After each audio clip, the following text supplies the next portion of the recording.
It's a lot of us adults that are still struggling with issues that happened to us when we was a kid. A lot of us think we got over it until you be laying in the bed at 3 o'clock in the morning and you find yourself getting mad because you start remembering that time when you was in the classroom when the bully walked past you and slapped all your stuff off the desk and everybody just sat there and laughed at you.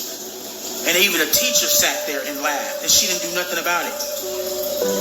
And you find yourself getting real mad as an adult because you think to yourself, I wish I could go back in time and knock this kid out.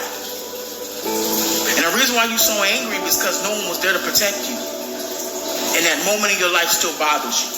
It's a lot of us adults that we still have these imagination problems where we're dealing in our imagination because we keep remembering and reflecting back of the past.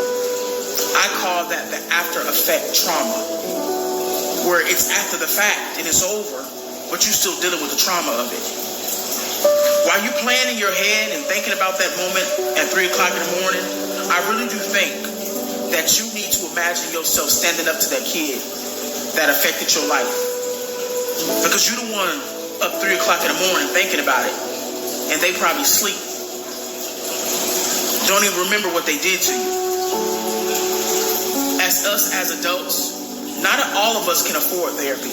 Not all of us going to be able to have somebody to talk to. There's nothing wrong with talking to yourself and encouraging yourself and telling yourself, hey, self, it's time to let go of that moment.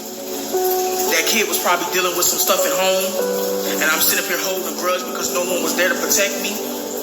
But as you, as 40 or 35, 28, talk to yourself and say, okay, 12-year-old self, it's time to let that stuff go.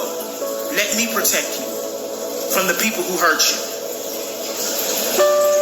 Let your 50-year-old self talk to your 4-year-old self and say, 4-year-old self, I know this hurt you when this person touched you and no one believed you. But let me pick you up.